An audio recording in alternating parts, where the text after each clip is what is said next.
गुजरात पंचायत में एक बार फिर से आपका स्वागत है। जब जब चुनाव आते हैं तो अलग अलग फैक्टर्स की बात होती है, लेकिन आजकल जिस भी राज्य में चुनाव की बारी हो ओवैसी फैक्टर पर चर्चा अलग से की जाती है। तो ओवैसी साहब, गुजरात में चुनाव है और आप यहां पर एक बार फिर पधारे हैं। सवाल यह पूछा जा रहा है कि ओवैसी जी आए, क्या लाए और क्या ले जाने को आए, या फिर किसी को कुछ उठाकर दे जाने को आए। सवाल यह है कि असदुद्दीन ओवैसी जब 11 से 12 सीटों पर चुनावी मैदान में उतरते हैं तो उनकी सोच क्या है, रणनीति क्या है आपकी गुजरात को लेकर? नहीं, हमारा पूरी कोशिश ये है कि गुजरात की जनता का फायदा हो और नुकसान भाजपा का, कांग्रेस का और दिल्ली के मुख्यमंत्री की पार्टी का हो। हम कुछ लेके जाने नहीं आए, देने आए हैं। और वो ये है कि गुजरात में पिछले 27 साल से भाजपा की सरकार है और 27 साल से कांग्रेस एक नाकाम अपोजिशन साबित हुई है और यहाँ पर मिस गवर्नेंस बहुत ज़्यादा है, जनता के मसाइल बहुत ज़्यादा हैं। तो यही चीज़ें हैं, लीडरशिप की ज़रूरत है और एमआईएम पार्टी की कोशिश यही होगी कि ये जो यहाँ पर कांग्रेस हो या दूसरी पार्टियाँ हो जो भाजपा का डर दिलाकर वोट तो हासिल कर लेती हैं मगर जीतने के बाद उनके 12-13 विधायक बीजेपी में भाग जाते हैं। इसकी वजह से एक बहुत बड़ा पॉलिटिकल वैक्यूम गुजरात में है, एक वायबल अपोजिशन का, और हम कोशिश वही कर रहे हैं। आप कह रहे हैं वैक्यूम है, यहां पर तो अब इस बार त्रिकोणीय लड़ाई हो रही है, आम आदमी पार्टी भी आ गई है। ऐसे में ओवैसी साहब कैसे अपनी जगह बनाएंगे? अब बीजेपी, कांग्रेस, आम आदमी पार्टी, एआईएमआईएम, कहां हैं आप? नहीं, कांग्रेस का तो इतना बुरा हाल है यहाँ पर कि मैं बयान भी नहीं कर सकता, क्योंकि जनता में उनकी क्रेडिबिलिटी बहुत बुरी तरह से मार खा चुकी है।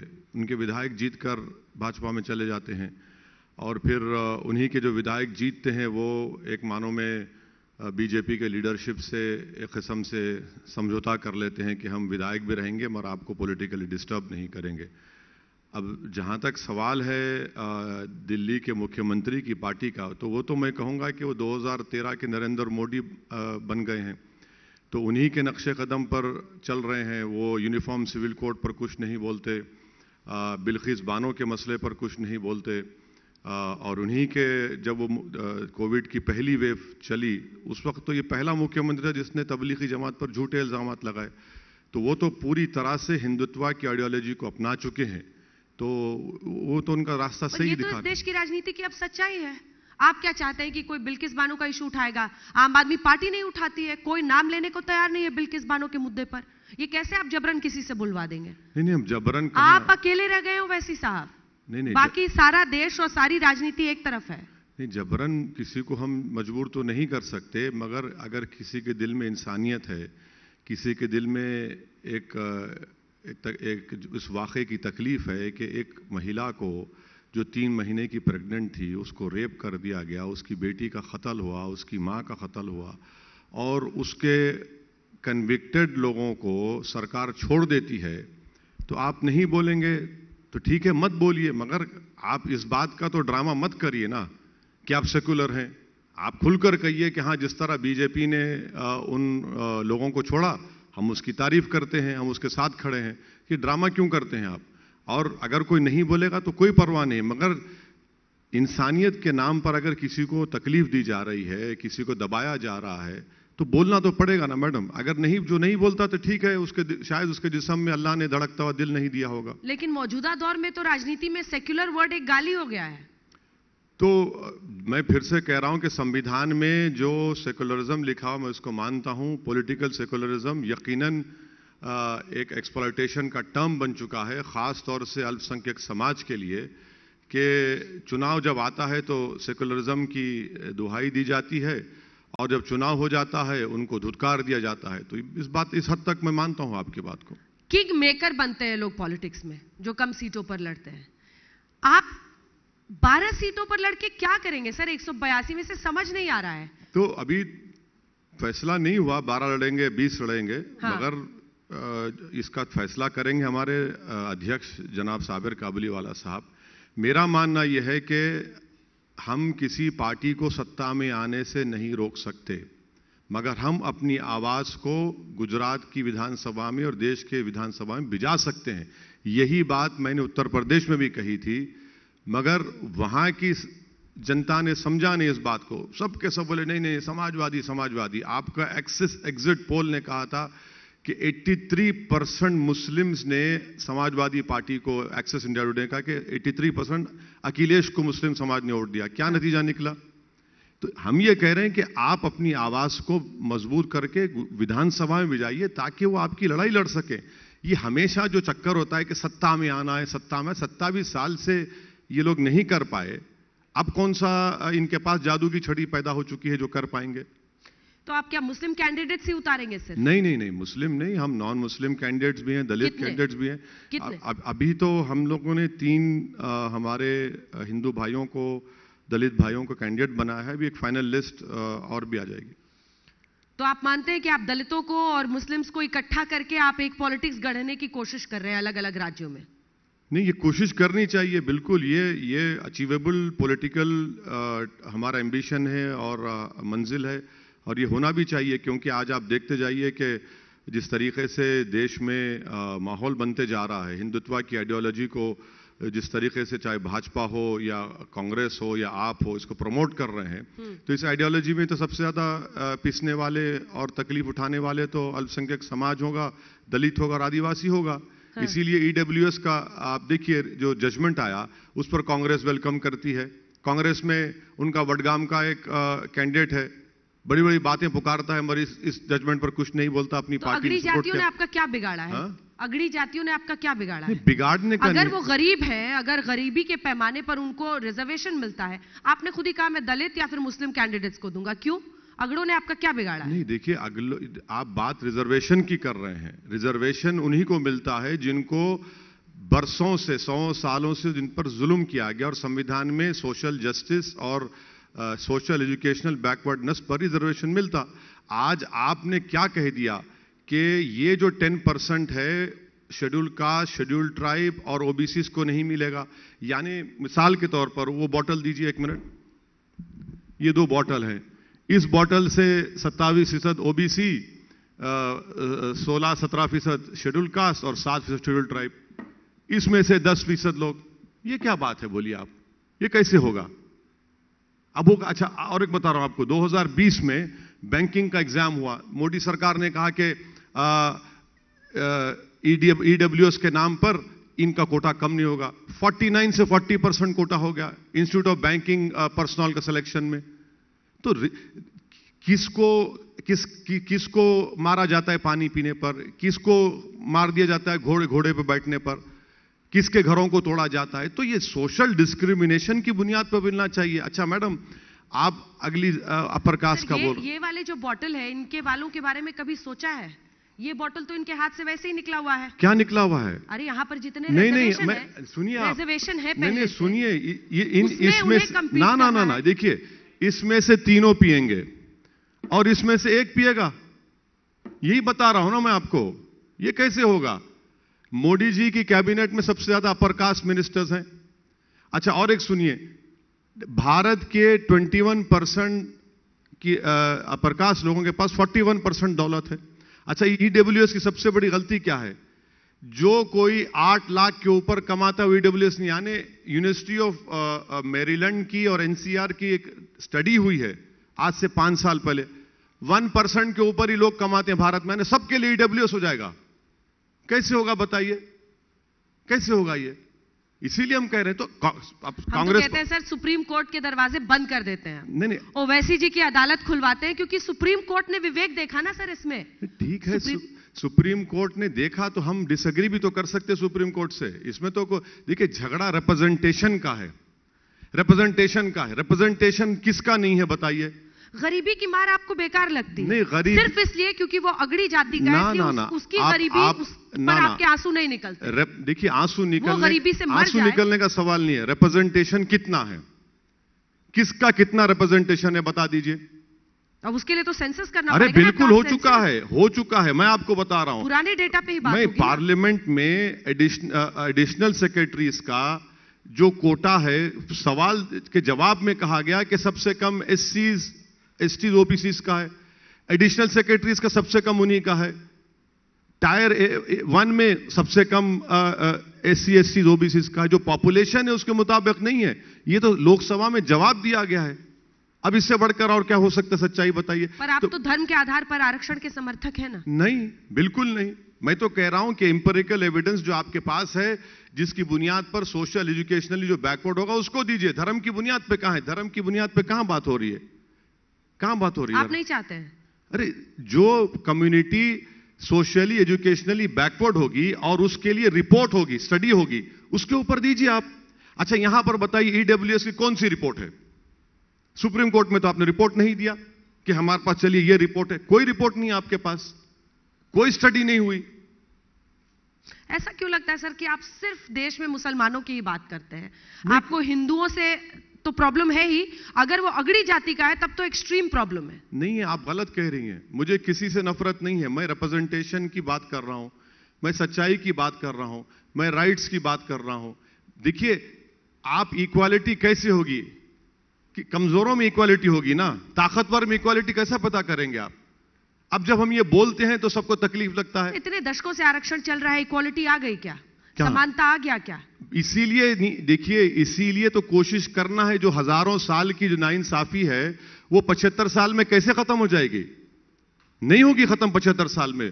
उसको तो कोशिश करनी चाहिए, बहुत ज्यादा करनी चाहिए। अच्छा, आर्गुमेंट क्या देते? नहीं नहीं, रिजर्वेशन सिर्फ था 15 साल के लिए। झूठ बोलते हैं, झूठ बोलते हैं। वो पॉलिटिकल रिजर्वेशन था जिसको पार्लियामेंट हर साल रिव्यू करती है और बढ़ाती है। लेकिन कुछ खामियां तो है ना सर कि रिजर्वेशन में क्या होता है, एक ही परिवार के लोग जो शायद सुदृढ़ होते चले जाते हैं वो गिव अप नहीं करते रिजर्वेशन। भाई, आपने क्रीमी लेयर लगा दिया है ना।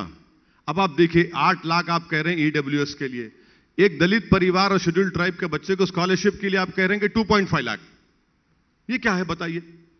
यही तो इसमें खामियां हैं, यही तो इसमें कमजोरियां हैं। और इससे सोशल फैब्रिक भारत का कमजोर होगा, अभी नहीं होगा। जब आगे आप जाएंगे, आप हमको याद रखेंगे कि आज आपने तो कह दिया हमको कि हम अपर कास्ट के खिलाफ, हम किसी के खिलाफ नहीं है। हम चाह रहे हैं कि भारत के संविधान का जो स्पिरिट है उसके मुताबिक काम हो। आपने तो बाबा साहब अंबेडकर को धोखा दे दिया। आज फ्रॉड है तो कॉन्स्टिट्यूशन के ऊपर। 3 कोर्ट के जजेस का कंटेम्प्ट नहीं कर रहे हैं आप जब ये बोलते हैं तो, क्योंकि उन्होंने तो संविधान की मूल भावना के अनुरूप उसे मैंने इस बात को पार्लियामेंट में कहा था कि this is a fraud on the constitution. ये बाबा साहब अंबेडकर से धोखा है, पार्लियामेंट में कहा मैंने। मेरे को पार्लियामेंट्री प्रिविलेज भी है और सुप्रीम कोर्ट के जजमेंट से रिस्पेक्टफुली डिसएग्री कर रहे हैं। उसमें कोई कंटेम्प्ट का मामला ही नहीं होगा। यूनिफॉर्म सिविल कोड पर अब आते हैं। बीजेपी राज्य दर राज्य उनकी जो स्ट्रैटेजी अभी दिखाई दे रही है, वो के कमिटी बना रहे हैं, चाहे वो हिमाचल हो, इससे पहले उत्तराखंड में क्या है, गुजरात में भी बात चल रही है। वो यूनिफॉर्म सिविल कोड लाने की बात देश में कर रहे हैं। फिर गुस्सा आएगा आपको? नहीं, यूनिफॉर्म सिविल कोड की आप बात कर रहे हैं तो हिमाचल प्रदेश में क्या मैं जमीन खरीदना चाह रहा हूं, एग्रीकल्चर लैंड, मैं खरीद पाऊंगा? सेक्शन 118 टेनेंसी एक्ट लगा है वहां पर। अच्छा, कौन जमीन खरीदा अब तक हिमाचल में मालूम मैडम आपको? अटल बिहारी वाजपेयी का परिवार और ये गांधी परिवार, इन दोनों को परमिशन दिया गया। 118 हटा दीजिए ना, हम भी खरीदेंगे, एप्पल ऑर्चर्ड खरीदेंगे, चलिए हम भी सेब खाएंगे। नहीं करेंगे आप। अच्छा, आप गुजरात में यूसीसी की बात करें, गुजरात में क्या कोई धर्म परिवर्तन कर सकता है बगैर सरकार के परमिशन के? फिर कौन सा यूनिफॉर्म सिविल कोड है ये? गुजरात में आपने डिस्टर्ब एरियाज एक्ट लगा दिया। कोई मुसलमान अगर किसी नॉन मुस्लिम का घर खरीदना चाहता तो कलेक्टर परमिशन देता। आप यूनिफॉर्म सिविल कोड की बात करते हैं। कौन सा यूनिफॉर्म सिविल कोड होगा ये? हर चुनाव से पहले यूनिफॉर्म सिविल कोड, यानी हर मर्ज की दवा यूनिफॉर्म सिविल कोड कहां होगा? ये तो आप अपनी कमजोरियों को छुपाना चाह रहे हैं। अच्छा, यूनिफॉर्म सिविल कोड की आप बात करते नहीं, जेंडर जस्टिस के लिए बिल्किस बानो, क्या जेंडर जस्टिस का इशू नहीं है? बिल्किस बानो को जिन्होंने रेप किया उनको आप छोड़ देते हैं। नरोडा पाटिया में जिन लोगों, जो कन्विक्टेड आदमी है वो कैंपेन करता है, फिर आप कोर्ट की बात करते हैं। तो ये चीजें हैं ना, ये तो सच्चाई सामने है आपके। पर ये पॉलिटिकल इशू नहीं बन रहा ना गुजरात में? कौन सा? कौन सी पार्टियां हैं जो इस पर बोलने को तैयार है? यही तो हम कह रहे हैं, आप सच कह रहे हैं। कांग्रेस गूंगी बन जाती है, दिल्ली की पार्टी अंधी और गूंगी बन जाती है। EWS पे कुछ नहीं बोलते, UCC पे कुछ नहीं बोलते। यही तो मैं कह रहा हूं कि ये लोग देश के प्रधानमंत्री से कंपटीशन में है कि सबसे बड़ा हिंदुत्व आइडियोलॉजी का चलने वाला कौन है। मोदी को कंपटीशन देने वाले ये लोग हैं।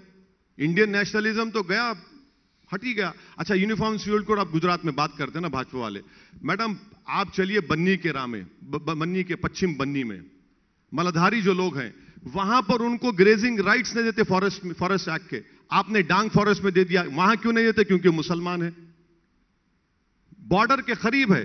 62 की वॉर में दो जंगों में खड़कर उन्होंने सरहद की हिफाजत की। कौन सा यूनिफॉर्म सिविल कोड है बताइए? आप जो बात कर रहे हैं, आप तो इंसाफ ही नहीं करना चाह रहे। यूनिफॉर्म सिविल कोड होगा मुसलमानों के लिए और मेजॉरिटी के लिए होगा हिंदू कोड। वो अब इंटरव्यू के सबसे प्रिडिक्टेबल लेकिन इंटरेस्टिंग हिस्से में आ रहे हैं। गोपालगंज आपने बीजेपी को जिताया और उसी नियम से आप बी टीम यहां फिर गुजरात में पहुंच गए हैं बीजेपी को जिताने के लिए। देखिए 180 सीट 2019 में 186 सीट कांग्रेस और भाजपा एक साथ लड़े लोकसभा में। कितनी जीती कांग्रेस? 15 जीती। हम नहीं लड़े वहां पर। अच्छा, गुजरात में पूरी लोकसभा की सीट भाजपा जीत गई, हम नहीं लड़े। तीसरी बात, 1984 में आखिरी मर्तबा एक मुसलमान एमपी यहां पर बना था, हम नहीं लड़े। चौथी बात, राजस्थान, मध्य प्रदेश, छत्तीसगढ़ में 65 लोकसभा की सीटें हैं। 6 महीने पहले विधानसभा के चुनाव में कांग्रेस गवर्नमेंट बनाती है, 65 में से सिर्फ 3 सीट कांग्रेस जीतती है। मैं जिम्मेदार हूं। बताइए आप गोपालगंज की बात कर रहे हैं, गोपालगंज में हम लिए बराबर वोट लिए। मुझे पूछ के लड़ना चाहिए इलेक्शन गांधी परिवार से या लालू परिवार से। अरे भाड़ में जाए, मैं लड़ूंगा, मैं चुनाव लड़ना मेरा काम है, मैं पॉलिटिकल पार्टी हूं। आप देखिए, अगर मुझे वो कहते हैं आप अमित शाह के कहने पे ये चुनाव लड़ते हैं, सीट भी वही डिसाइड करते हैं, सब बताते हैं। अगर ये बात सच है, डील है आपकी अमित शाह। अगर ये बात सच है तो क्या राहुल गांधी स्मृति ईरानी से इसलिए हारे क्योंकि डील हो गई थी अमित शाह से?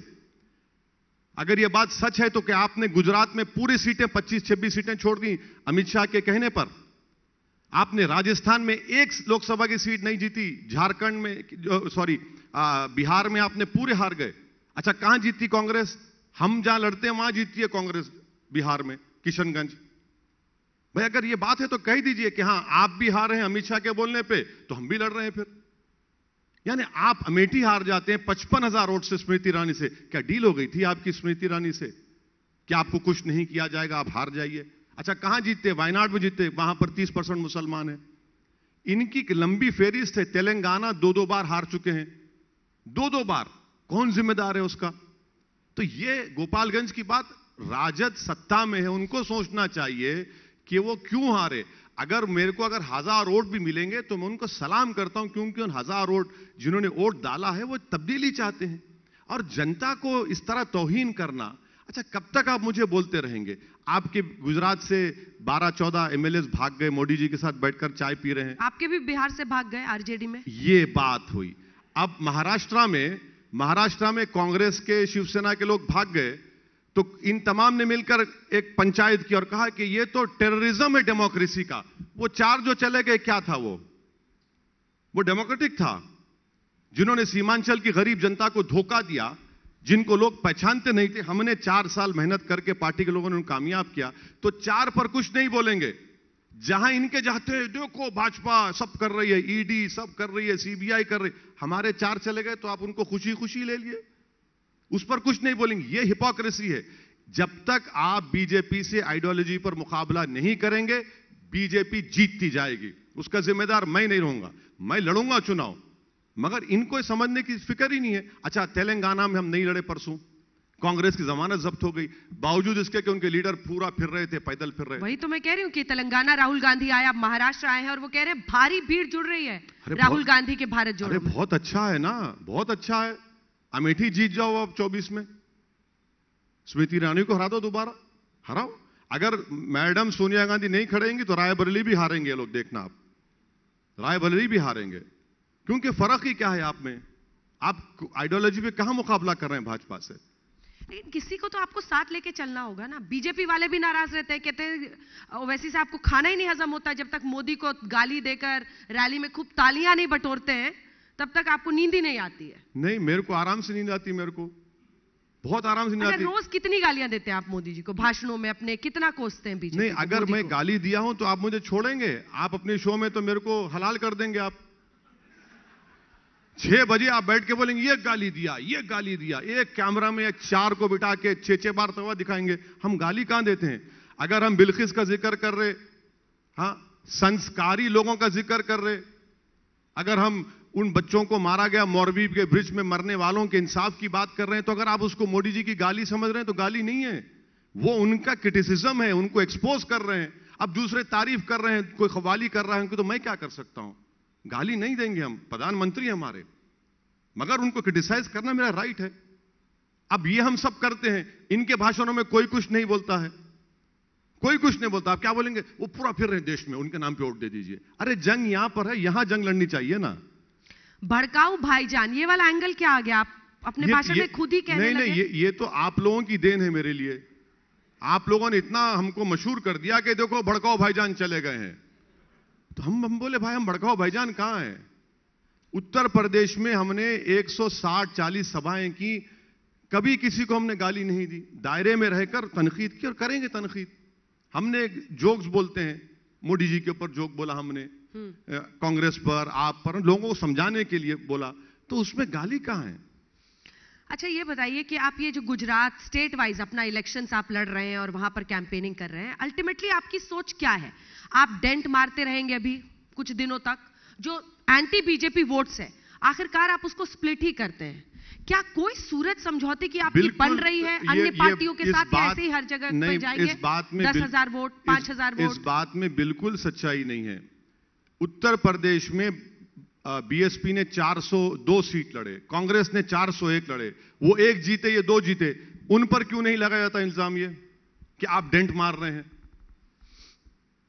कैसा डेंट मार रहे हैं भाई? वो 400 लड़ रहे हैं। आप हैदराबाद वाले भाईजान है ना, इसलिए यहां से सब कहते हैं यूपी जा रहे हैं, कभी बंगाल जा रहे हैं। मोदी जी गुजरात से बनारस चले गए तो वैसी हैदराबाद से अहमदाबाद नहीं आ सकता? ये क्या बात हुई? अरे आप तो नेशनलिज्म पे मेरे सवाल उठा रहे भी, आप क्यों नहीं जाएंगे? मोदी जी यहां से 2-2 बार जाकर वहां के एमपी बन गए, हम यहां पर आए हैं, अहमदाबाद को आए हैं, बुरी बात क्या है? आपके नेशनलिज्म पर तो सवाल खड़े होते ही हैं। हमेशा कहा जाता है कि आप सिर्फ मुस्लिम्स की पॉलिटिक्स करते हैं। अरे देखिए, भारत जो बीजेपी हिंदू मुस्लिम करना चाहती है उसको आप फैसिलिटेट कर देते हैं। बिल्कुल फैसिलिटेट हम नहीं कर रहे हैं भाई। 400 सीट बीएसपी लड़ती है, 400 कांग्रेस लड़ती, हार जाती है। इंडिया टुडे एक्सेस का एग्जिट पोल बोलता है कि अखिलेश को 83% मुस्लिम वोट मिला, तब भी हार गए। अब उनकी पत्नी लड़ रही है, वो मैनपुरी हार गई, तो किसको ब्लेम करेंगे? हम तो नहीं लड़ रहे हैं, हार सकती है वो भी। आजमगढ़ की सीट अखिलेश नहीं लड़े, उनके भाई लड़े, हार गए। हमारा कैंडिडेट नहीं था, अब किसको बोलेंगे? किसको बोलेंगे?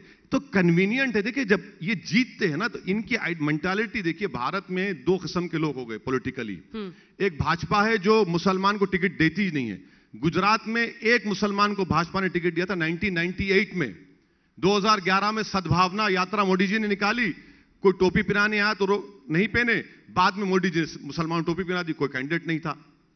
अब यहां पर क्या होगा कि भाजपा मुसलमान टिकट नहीं देती। अब कांग्रेस ये समझती है कि आप सिर्फ वोट डालने वाले बोलो, हमारी गुलामी करो, बस खामोश बैठे रहो उसके बाद। अरे कैसे खामोश बैठेंगे? चल के देखो, जमालपुर में देखिए, जाकर देखिए क्या है वहां पर। पूरी फैक्ट्रीज बंद पड़ी हुई हैं, बेरोजगार हो गए लोग वहां पर मुस्लिम वोटर का सर आप माइंडसेट समझ रहे हैं?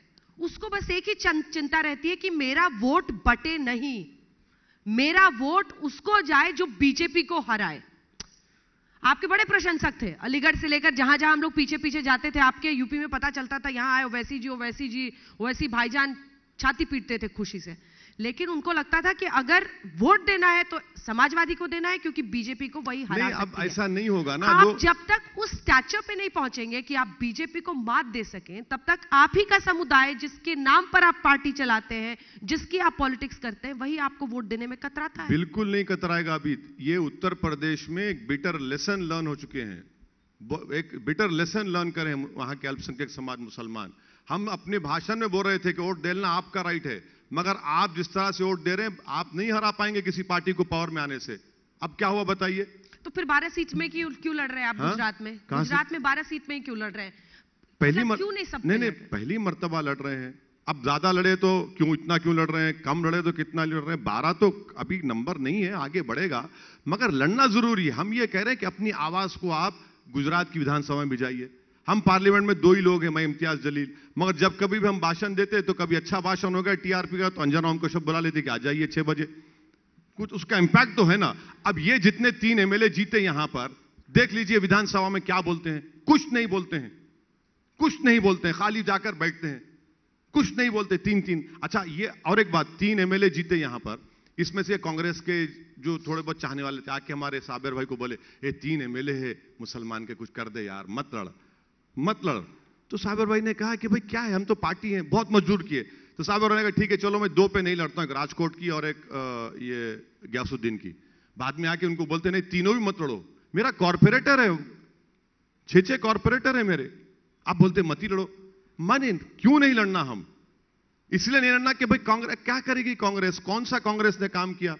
69 का कम्युनल राइट शायद नहीं जानते होंगे यहाँ नौजवान, मैं पढ़ा हूं 69 का कम्युनल राइट, 2002 के बराबर वर्ष था वो।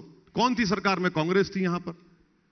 ये तो सब चीजें है ना कि अल्पसंख्यक समाज को समझना पड़ेगा कि सिर्फ वोट डालना नहीं, वोट लेना भी आपको, और वही होगा जब अब जाके कोई आपकी आवाज बनेगा। तो लोग ये कहते हैं कि ओवैसी साहब यहां पर मोदी की लोकप्रियता को देखते हुए कम सीटों पर लड़ रहे हैं। सर, ये जो आप युवा कर रहे हैं, ये वो पीढ़ी है जिसने सिर्फ भाजपा शासन देखा है। 27 साल से बीजेपी यहां पर, मतलब उनका जन्म से लेकर 27 साल की उम्र में जो लोग होंगे, उन्होंने सिर्फ बीजेपी रूल देखा है यहां पर, और उनका गढ़ है ये। नहीं, उन्होंने 2002 को भी देखा, उन्होंने कैंपों को भी देखा, उन्होंने एनकाउंटर्स भी देखा, उन्होंने मसाइब और मुश्किलात को देखा, उन्होंने डिस्टर्ब्ड एरियाज एक्ट को देखा, बिल्किस की तकलीफ को देखा, और 27 साल से गोधरा में सुनिए बिल्कुल गोधरा भी देखा, लौटने के बाद जलते हुए भी देखा, बिल्कुल गोधरा भी देखा।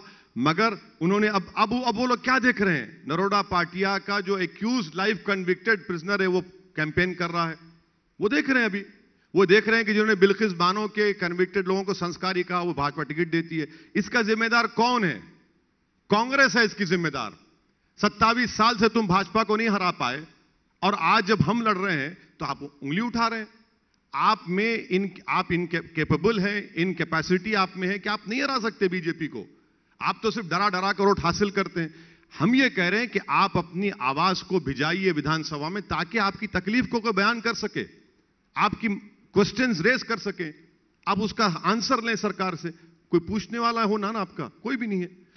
2 इंसिडेंट्स जो अभी हुए उस पर अब मैं चर्चा करना चाहती हूं। मोदी की ही लोकप्रियता का साइड इफेक्ट है क्या कि सूरत में जो आपने सामना किया, काले झंडे भी और मोदी के नारे भी लगे, आपको नहीं ऐसा जमीन पर उतर के थोड़ी सी मुश्किलों का सामना करना पड़ता है? ऐसा है ना कि उसके नेक्स्ट डे चिल्ड्रंस डे था, तो बच्चे पुकारना शुरू कर दिए, पप्पा पप्पा पप्पा, तो मैं क्या करूं।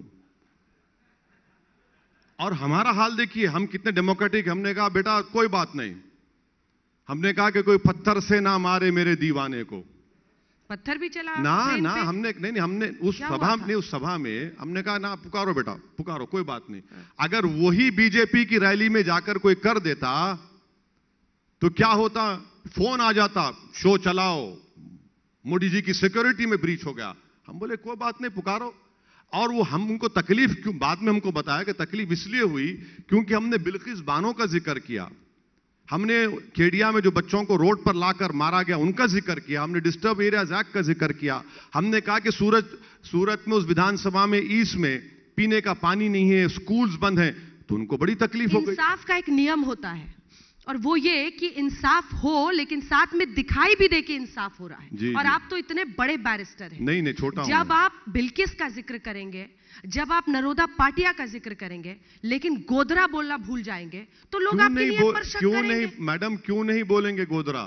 कहां बोलते हैं सर? क्यों नहीं अरे अभी भी आपने गिनाया, मैंने ये बोला इसलिए लोग पप्पा करने लगे। देखिए इसको जस्टिफाई तो नहीं कर सकते ना। नहीं, लेकिन आप एक पॉलिटिकल लीडर हैं। नहीं मैडम, गोधरा हुआ तो जस्टिफाई तो नहीं कर सकते आप नरोडा पाटिया को। गोधरा हुआ तो आप जस्टिफाई तो नहीं कर सकते बिल्किस बानो के रेप को, तो जस्टिफिकेशन हो जाएगा फिर। नहीं, नाइंसाफियों का जिक्र हो तो सब हो। नाइंसाफी जरूर हुई है, जो लोग जले हैं नाइंसाफी उनसे हुई है, मगर उसका रिएक्शन तो ये तो नहीं होना चाहिए ना।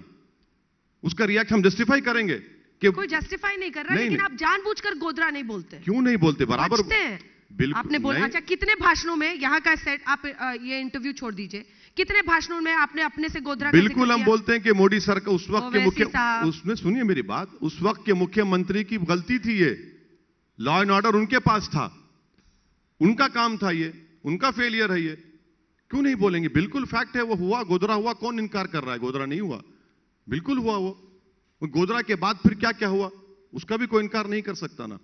सरकार तो आपकी थी, किसने क्या क्या कह दिया था मैं नहीं निकालना चाह रहा हूं, मगर 2002 को याद दिलाया गया है बीजेपी की तरफ से आज की तारीख में, जब नरोडा पाटिया का एक कन्विक्टेड प्रिजनर अपनी बेटी के लिए कैंपेन कर रहा है। यूपी में अमित शाह ने जाकर कहा था कि मुख्तार अंसारी वो फुला माफिया सब, अभी कन्विक्टेड प्रिजनर आपके लिए कैंपेन करेगा, मोदी जी की पार्टी के लिए कैंपेन करेगा कन्विक्टेड प्रिजनर।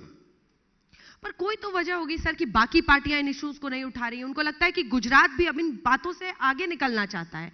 पीएम भी कहते हैं कि गुजरात को बदनाम किया राजनीतिक पार्टियों ने लंबे वक्त तक। देखिए गुजरात बदनाम कैसे हुआ, मोरबी से नहीं हुआ गुजरात बदनाम। एक ब्रिज गिरता है, लोग मर जाते हैं, 50 तो बच्चे हैं। आप बताइए, शराब पीकर 35 लोग मर जाते हैं, डुप्लीकेट शराब, बदनामी किसकी होती है? लोगों की तनख्वाहें कम हो जा रही हैं, पैसे नहीं है लोगों के पास, पेट्रोल डीजल आसमानों को छू रहा है। ये भी तो चीजें हैं ना मैडम। आप 27 साल से आपने ये सब चीजें कर दी यहां पर, इसको आप इस तरह से टर्न करना चाह रहे, ठीक है आपका पॉलिटिकल स्ट्रेटेजी होगी, मगर सच्चाई भी तो मानिए, उसको भी तो मानिए। गृह राज्य मंत्री आज यहां पर आए थे, उन्होंने कहा कि ड्रग्स के जो तमाम मामले हो रहे हैं वो इसलिए क्योंकि हम पकड़ रहे हैं खेप को। हम इलीगल ड्रग्स कहीं से भी जाता है तो हम तुरंत पकड़ लेते हैं उसको, वरना कई राज्यों में तो ऐसी हालत है कि पकड़ाता ही नहीं है। अब पकड़ते हैं तो आप लोग कहते हैं कि ये देखो गुजरात में इलीगल ट्रेड चल रहा है ड्रग्स नहीं का। इतने कैसा आ रहे हैं यहां पर, इतने कैसा आ जा रहे हैं उस पोर्ट पर? कह रहे हैं कि गुजरात पुलिस तमाम चुनौतियों के बीच में पकड़ रही है ड्रग्स। अरे उनका काम है, उनका और पकड़ना चाहिए, क्यों नहीं पकड़े? मगर इतना वॉल्यूम कैसा आ रहा है यहां पर, कौन है इसके पीछे? अच्छा आप ड्रग्स तो पकड़ रहे हैं, वो जो 35 लोग 30 लोग जो मर गए नकली शराब पीकर, आपने मोरबी के जो कॉन्ट्रैक्ट दिया गया था उस बड़े इंडस्ट्रियलिस्ट को, आप उसका अभी तक हाथ नहीं लगाए। क्या नाम है उनका? सुख कुछ नाम है उनका, सुख से बैठे हैं वो आराम से बैठे। कार्रवाई खत्म कहां हुई है? एफआईआर में थोड़ी सबका नाम लिखना जरूरी है मैडम। कह रहे हैं कार्रवाई सुनिए आपने अच्छा कहा, गरबा में एक पत्थर फेंकने पर सरे बाजार बच्चों को लाकर पीटा गया जनता के सामने और 150 लोग मर जाते हैं। आप में इतनी ताकत नहीं है कि उनको पकड़ सकें। एक पत्थर फेंकने पर लाकर रोड पर मारते हैं और जो 150 लोग मर जाते हैं आप ठंडे बैठे हैं। क्या रिश्ता है आपका उनसे, बताइए हमको। मैंने वो हिंदी सीरियल ना, ये रिश्ता क्या कहलाता है, बताना चाहिए। आपको लगता है बीजेपी बचा रही है?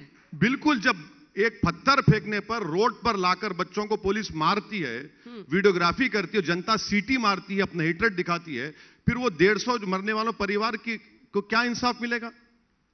क्या इंसाफ मिलेगा? आप पकड़ते भी नहीं है उन लोगों को, क्यों नहीं पकड़ते उनको आप? इस देश में विपक्ष की क्रेडिबिलिटी इतनी कम क्यों हो गई है कि लखीमपुर खीरी, हाथरस, मोरबी, इतने सारे इंसिडेंट्स होते हैं जो मिसाल बन जाते हैं, प्रतीक बन जाते हैं। लखीमपुर खीरी ये वो, और वहां पर बीजेपी क्लीन स्वीप कर बिल्कुल सही है। आप लोग बस ताली पीटते रहे। बिल्कुल सही है। आज भी आपको भी अंदर खाने पता होगा कि बीजेपी और बीजेपी प्रधानमंत्री की लोकप्रियता यहां पर शायद ओवररूल कर जाए इन इंसिडेंट्स को।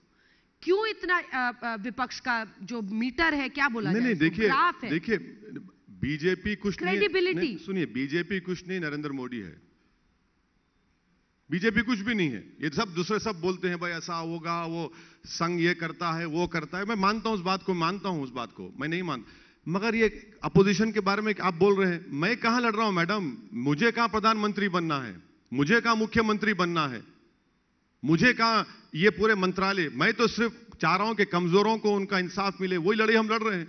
अब जिसको मुख्यमंत्री बनना है, जिसको रक्षा मंत्री बनना है, जिसको दौलत कमाना है, जिसको फाइनेंस मिनिस्टर बनना है, जो ख्वाब देख रहे हैं, उनको चाहिए ना। वो आइडियोलॉजी पर मुकाबला ही नहीं कर रहे बीजेपी से। जैसा मोदी जी चाहते हैं वैसा ही खेलते हैं वो लोग, और जब इलेक्शन हार जाते हैं ढूंढते हैं कहां ओवैसी कहां है इसमें, और जब ओवैसी नजर नहीं आता तो बोलते हैं नहीं बीजेपी ने कर लिया। कब तक आप हमको गाली देते रहेंगे? आप भी तो कुछ करिए ना, कुछ तो आइडियोलॉजी पर मुकाबला करिए, मुद्दों पर मुकाबला करिए। आप चुनाव जब शुरू होता है, देखिए किसकी तरफ इशारा कर रहे हैं हम लोग सब समझने की कोशिश कर रहे हैं। नहीं, मेरा मानना यह है कि मैं भी क्या चाहते हैं, थर्ड फ्रंट में ताकत चाहते हैं, क्या चाहते हैं? मैं अपनी जिंदगी के बारे में बताता हूं कि जिस दिन मैं एग्जाम से पहले पढ़ता था तो 45 लाता था मैं, अगर 2 दिन पहले, और अगर मैं कंटिन्यूस पढ़ता था तो 70 लाता था, 80 लाता था। अब आप एग्जाम से पहले उठकर मुकाबला करने जा रहे हैं तो कहां पास होंगे आप? ये लोग तो साल के 12 महीने 24 घंटे पॉलिटिक्स करते हैं बीजेपी वाले। राहुल गांधी के बारे में बोल रहे थे, क्या बोलेंगे उनके बारे में? क्या बोला जाए? हाँ? मुझसे क्यों पूछ रहे आप? मैं तो समझना चाह रही हूँ कि विपक्ष क्रेडिबल ऑप्शन क्यों नहीं इस देश में? राहुल गांधी के बारे में तो स्मृति ईरानी बेहतरीन बोल सकती है, मैं नहीं बोल सकता हूं, मैं क्वालिफाइड नहीं हूं। मैडम वो ऊपर के आदमी है, हम नीचे के जमीन के आदमी है। ना ना ना, हम कहां जाएंगे? एक वक्त पे तो था कांग्रेस से ठीक ठाक चलता था आपका। ये इतना ठीक ठाक था कि जब उस वक्त के आंध्र प्रदेश में जब उन्हीं के एमएलए नो कॉन्फिडेंस मोशन लेकर आए तो हम हमारे पीछे पड़ गए, अरे बचा लो सरकार को। जब बी टीम नहीं थे, न्यूक्लियर डील हुई तो हम वोट दिए, जब बी टीम नहीं थे। अब जो कम्युनिस्ट पार्टी उनके खिलाफ थी, आज उनके वो चहीते बन गए हैं, तो अब क्या कर सकते हैं? हालात है, वक्त की बात है। तो आपने बीच कुछ कोशिश की बातचीत करने की? नहीं, या कुछ मैं क्यों करूंगा? ऑपोजिशन एक साथ ना, मैं क्यों करूंगा? मुझे क्या करना है भाई? आपको प्रधानमंत्री बनना है, आप करिए ना कोशिश। आप ये समझते हैं कि बस आप तीर लेके निकल जाएंगे और मैदान मार लेंगे। राहुल गांधी आपको पीएम मटीरियल लगते हैं? हाँ? राहुल गांधी पीएम मटीरियल नहीं लगते मुझे, खुल के कर, नहीं लगते मुझे, नहीं लगते मुझे। तो कौन लगता है आपको देश में? क्योंकि नीतीश कुमार भी बार दिल्ली पहुंच रहे हैं। नीतीश कुमार तो खत्म हो चुके हैं। बिहार के पॉलिटिक्स में अब बहुत एक्टिव। नीतीश कुमार की जो दवाई है वो एक्सपायरी डेट हो चुकी है। मगर देखिए 130 करोड़ का देश है, इसमें बहुत से काबिल महिलाएं भी हैं, 2 लोग भी हैं जो बराबर इस देश को आगे लेके जा सकते हैं। और मेरा मानना है कि वो निकलेंगे, वक्त पर आएगा, निकलेंगे बराबर। 3 चेहरे हैं जो अपने आप को 24 में मोदी के अगेंस्ट पिच करते हैं। ममता बनर्जी नहीं, और एक आजकल आप छोटा रिचार्ज कहते हैं। हाँ बिल्कुल, क्या मतलब है उसका? छोटा 2 राज्य हैं उनके पास अभी, दिल्ली और पंजाब, अरविंद केजरीवाल के। क्या हो रहा है पंजाब में? देख रहे हैं आप पंजाब में क्या क्या हो रहा है? हालात क्या होंगे पंजाब में फ्यूचर में? यूनिफॉर्म सिविल कोड पर नहीं, मैं स्कूल बनाऊंगा, यूनिफॉर्म सिविल कोड पे नहीं बोलूंगा। बिल्किस पे बोलो, नहीं मैं क्लासरूम पे बात करूंगा। तबलीगी जमात बोलो, वो खत्म हो गया। सीलमपुर में देखिए जाकर, जो अल्पसंख्यक समाज का इलाका है, क्या काम किया। अच्छा, ये सीलमपुर में जाते हैं, बोलते भाजपा को हराना है, और जब दूसरे इलाके में जाते हैं, आपके लिए मैंने फ्री क्लिनिक खोल दी है। यहां पर भाजपा का डर, वहां पर फ्री क्लिनिक। ये ड्रामा है ना, ये तो ड्रामा है इनका। ये तो कंप्लीट हिंदुत्व आइडियोलॉजी पर चल रहा है। और भाजपा से डराना तो आपको भी बड़ा अच्छा आता है। कहां डरा रहे हैं मैडम? अरे सर, आपका भाषण शाम में कोई जाके हैदराबाद में सुन ले, आप बीजेपी से ही तो डराते हैं। तो नहीं, डराते नहीं है। अगर हम मोदी से डराते हैं। बिल्कुल, देखिए अगर हम डराने की बात नहीं करते, हम उम्मीद दिलाते हैं, हम उनको उम्मीद दिलाते हैं, इसीलिए तो हम जीतते हैं। उम्मीद दिलाना है। यहां पर कांग्रेस डरा रही है, 27 साल से तुम नहीं हरा पाए, अब डरा रहे हैं बीजेपी देखो ओवैसी आया। अरे तुम 27 साल से तुम तो नाच ना जाने तो आंगन टेढ़ा। अरे आप क्या कर रहे हैं? आप भाजपा को हरा ही नहीं पा रहे। अच्छा, शंकर सिंह वाघेला साहब यहां बैठे थे बेचारे, इनको क्या किया इन्होंने? हम लेट आए तो पूछ लेते हैं उनसे, सर क्या हुआ था बता दीजिए कांग्रेस से आप। ये भी तो कसर नहीं छोड़ रहे अब नुकसान पहुंचाने में। अब नहीं, बड़े लीडर हैं, स्ट्रांग लीडर हैं, मानता हूं उनको, मगर वो गए, कांग्रेस ने क्या किया उनको? कुछ नहीं किया उनको। तो कांग्रेस को क्या करना चाहिए आपके मुताबिक? अगर मैं, यहाँ पर मैंने थैंकफुल नहीं, मैं तो सर आप तो 12 सीट पे ही लड़ रहे हैं। नहीं, मैं तो अल्लाह से दुआ करूंगा कि कांग्रेस में जो जितने नेता राहुल गांधी की तरफ है, अल्लाह उसमें और इजाफा कर दे, उनको दुश्मन की जरूरत ही नहीं पड़ेगी, बस वही रहे, बड़े और बढ़ जाएं। इससे तो बीजेपी को फायदा ही होगा। नहीं, बीजेपी को देखिए एक पॉइंट आएगा, वो आ रहा है, जब लोग इस बात को महसूस कर रहे हैं हाँ। कि आप ये ज्यादा दिन ये कब तक बर्दाश्त करते रहेंगे। बीजेपी कुछ नहीं है, सिर्फ मोदी है और कुछ भी नहीं है। आप मोदी को हटाइए, बीजेपी गिर जाएगी धान से। पर मोदी तो है ना, फिर मोदी से मुकाबला कौन करेगा? नहीं, बहुत जनता करेगी, 130 करोड़ जनता। मोदी देश से बड़े नहीं है, देश सबसे बड़ा है। इस देश की जनता मोदी को प्रधानमंत्री बनाई, इस देश की जनता ने हमको एमपी बनाया। तो देश की जनता असल राजा है, वो रियलाइज कर रही है कि कैसे वो तकलीफ में आज जिंदगी गुजार रहे हैं, और वो देखेंगे आप आगे जाकर। आपको एहसास है ओवैसी साहब कि एक बार फिर से अगर बीजेपी यहां जीत जाती है, वो एक रिकॉर्ड बना देंगे इस देश में?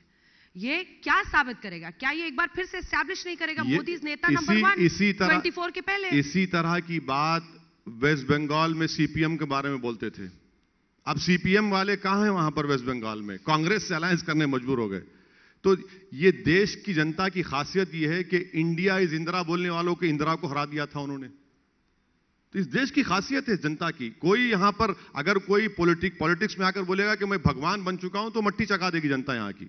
फ्यूचर क्या है आपका? अच्छा है, बिल्कुल अच्छा है? क्यों नहीं, अच्छा ही होगा, बहुत अच्छा है। क्या अच्छा? ब्राइट है, मुझे बहुत लग रहा है ब्राइट। बोलते हुए भी आप सोच रहे हैं कुछ। बिल्कुल नहीं, बिल्कुल नहीं, बिल्कुल फ्यूचर ब्राइट है। हम इलेक्शन लड़ते रहेंगे, जीतेंगे, हारेंगे, मगर लड़ेंगे। मुझे चुनाव लड़ना ही आता है और मैं लड़ूंगा, बिल्कुल लड़ूंगा। क्यों नहीं लड़ेंगे? ये इन लोगों के पुकारने से, इन लोगों के झूठे इल्जाम से पीछे तो हटने वाले हम नहीं है। जनता हमको वोट दे रही है और मुझे किसी की जरूरत नहीं है कि पूछ के लड़ूं। उत्तर प्रदेश के चुनाव में 2 बड़े मौलाना हमारे से मिलने आए थे हैदराबाद को, आकर बोले कि वो बड़े मौलाना बोल रहे हैं आपको कि आप चुनाव मत लड़िए। बोला भाई 1 महीना है, नहीं हटेंगे।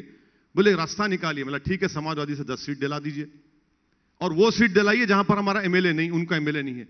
बड़े खुश हुए। आज वो मौलाना इतने खुश हुए कि जाते जाते हमारे सर पे हाथ रख के फोटो भी ले ली हमारी। अच्छा। बोला, उसके बाद पूछा मौलाना क्या हुआ? बोले सोच रहे हैं। उनकी भी नहीं चली। अब क्या करेंगे इन लोगों को? अब आपको 2-2 मिसालें दे रहे हैं। तो वो क्या अखिलेश बाबू ने भेजा था उनको? कौन भेजा था हमको नहीं मालूम। आए हमारे पास बड़े लोग, बड़े मौलाना थे, हम बड़ी इज्जत किए उनको। हम इज्जत करते हैं बुजुर्गों की। उनको बिठाए, उनकी बात सुने। हमने कहा कर दीजिए, नहीं सुने, अब क्या करेंगे उसको? गुजरात में ऐसा कुछ हुआ क्या किसी नहीं, मैंने कहा ना आपको, वो 3 सीट छोड़ दो बोले थे हमको। हमारे साबिर भाई ने कहा कि भाई हम 2 छोड़ देते हैं। बोले नहीं साबिर तू भी मत लड़। अरे 2 टाइम का विधायक है साबिर काबुली वाला, लोकप्रिय नेता है, मेहनत करने वाला आदमी है। आप बोल रहे नहीं लड़ो ही मत। क्या करें? हारमोनियम लेके बैठ जाएं, थाली बजाएं इन लोगों के लिए और देखते रहे कि और 5 साल ऐसा ही चलता रहे। तो बिल्किस पर नहीं बोलेंगे, यूनिफॉर्म सिविल कोड पे नहीं बोलेंगे, और जहां जहां आदिवासी, दलित, मुस्लिम इलाके हैं वो ऐसी लोग तड़पते रहेंगे। कभी चलकर देखिए मैडम हमारे साथ, आप बताते हैं आपको मुस्लिम इलाके, देखिए क्या हो रहा है वहां पर, किस तरह से रह रहे हैं वो लोग। मोदी जी बोलते मैंने गुजरात बनाया, वो कम से कम हम उनको दावत देंगे सर कभी मुस्लिम एरिया में जाकर देखिए, दलित एरिया में जाकर देखिए, पीने का पानी साफ नहीं मिलता है, स्कूल नहीं है बच्चों के लिए, 8वीं क्लास के बाद बच्चों को स्कूल ही नहीं मिलता है। पर ये खाई, ये अविश्वास, ये डर किसने बिठाया है उनके मन में कि वो भी एक वोट डालने के पहले ये सोचते हैं कि हमें एंटी बीजेपी वाले को वोट देना है? देखिए ये जो किसकी करनी है? नहीं, ये जो हमारे मुसलमानों के जो बड़े चौधरी लोग हैं, उनको चुनाव के वक्त ही मुसलमानों की जिंदगी और मौत याद आती है, और चुनाव जैसे हो जाएंगे 5-6 नतीजा, उसके बाद मरते रहो, कोई पूछने वाला नहीं है। इसीलिए हम कह रहे हैं कि आज आपको उठना है और सही फैसला लेना है, 1 दिसंबर को और 3-4 दिसंबर को। अब अंत की तरफ बढ़ रहे हैं, तो आप कितनी सीटों पर जीतने के लिए लड़ रहे हैं और कितनी सीटों पर काटने के लिए लड़ रहे हैं? अरे आपको पूरा किस्सा सुनाने के बाद आप ऐसा सवाल कर रहे हैं। कितनी सीटें जीतेंगे? अरे हर सीट पे जीतने की कोशिश करेंगे और इंशाल्लाह नतीजा अच्छा आएगा। कोई इलेक्शन लड़ता है तो जीतने के लिए लड़ता है ना मैडम, मुझे भी जीतने का शौक है, हम लड़ रहे हैं, कोशिश कर रहे हैं, हमको बहुत कॉन्फिडेंट है अच्छी सीट निकालेंगे। ओवैसी साहब आप आए, आपने तमाम सवालों के जवाब दिए, बहुत बहुत धन्यवाद आपका हमारे साथ।